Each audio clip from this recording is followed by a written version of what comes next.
Mae rhan helaeth o dre Abertawe wedi adeiladu ar allt serth sydd yn codi i fyny o'r môr, Town Hill. Un o'r strydau sydd hanner ffordd i fyny'r allt honno ydy'r stryd yma, Rhondda Street. Stryd ddigon cyffredin.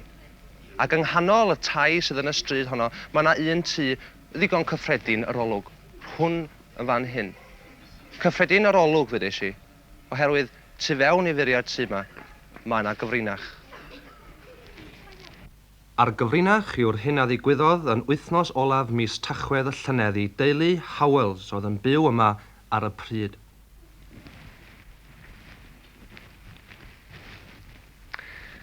Ar fnawn llun Tachwedd yn 1980 fe glywodd Mrs Howells sŵn yn un o'r stafelloedd i lawr y grisiau.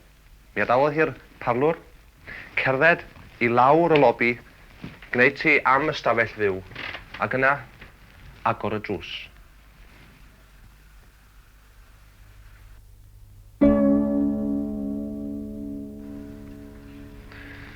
Yn union wedi iddi agor o drws, fe neidiodd y botel ffisig amdani. Mae'n naturiol mi gath hi fraw a dychryn, cau'r drws yn glep.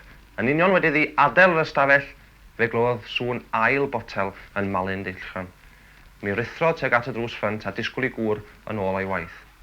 Wedi ddod ychwelyd, mi ath hi fewn i'r stafell yma unwaith eto, a darganfod y dodrefn ym mhob man, y dillad yn fler ar lawr. 2 ddiwrnod yn ddiweddarach ar y dydd Mercher, roedd nain Mrs Howells yn gwarchod babi bach yn y stafell yn y parlwr yn y cw.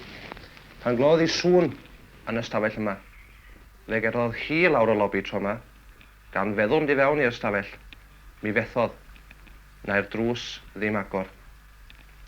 Ymhen hir a hwyr fe ddaeth Mrs Howells yn ôl i'r tŷ wedi bod yn ôl i merch fach yn yr ysgol feithrin.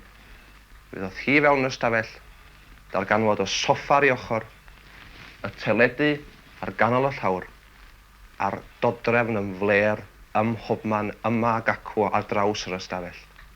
Yna, mi aeth hi fyny grisiau.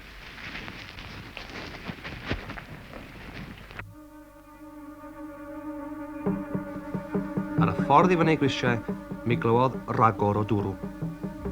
Wrth gyrraedd pen y grisiau, mi drodd i fynd at yr ystafell wely fwyaf uwch ben y parlwr, ond pan geisiodd agor y drws, mi fethodd a gwneud. Pan ddaeth yr heddlu, mi fydd rhaid i 3 ohonyn nhw wthio'r drws mwyn ei agor. Y tu fewn i'r ystafell, roedd y gwely dwbl ar ei ochr yn gorwedd ar gryd y babi.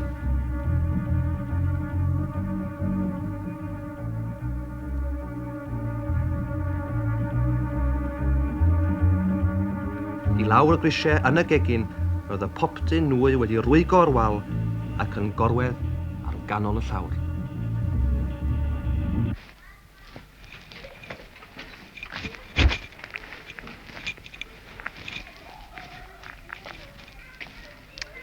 Wel, dyna'r stori. Ac mae'r hanes yn y llyfr yma sydd newydd gael ei gyhoeddi ynghyd â 3 ar 10 o achosion tebyg. Os na ateb i'r dirgelwch, wel, dehongliad yr awdur y llyfr yma, Andrew Mackenzie, ydy fod y stryd yma, Rhondda Street, wedi sylfaenu ar dywodfaen, sandstone. Ac ar ôl cawod drom o law, fod y dywodfaen yma yn meddalu ac yn achosi tirlithriad, ac mae dyna ddigwyddodd bod yna dirlithriad wedi cymryd lle, fod hynny wedi aflonyddu ar y tŷ, ac mae dyna'r achos. Wan ta, mae'n wir iddi fwrw'n drwm iawn y diwrnod blaenorol cyn i bethau ddechrau digwydd yn y tŷ yma. Yn wir, fe ddath yna fodfedd o law ddisgyn. Ond ar y llaw arall, os bu yna dirlithriad, pam na aflonyddwyd ar 2 arall yn y stryd? Ac ar wahân i hynny, beth am y gwely dwbl i fyny yn y llofft ar ei ochr? Mae'r awdur, Andrew Mackenzie, yn sylfaenu i ddehongliad ar 2 achos tebyg a gymerodd le yn ardal Abertawe ac yn ychwanegu. Swansea is an area in which poltergeist phenomena are likely to be produced. Does a neb yn sicr. Un peth sydd yn sicr, fod yr hyn ddigwyddodd yn y tŷ yma lai na blwyddyn yn ôl yn dal yn ddirgelwch. Fel mae teitl y llyfr yma yn awgrymu. The Unexplained.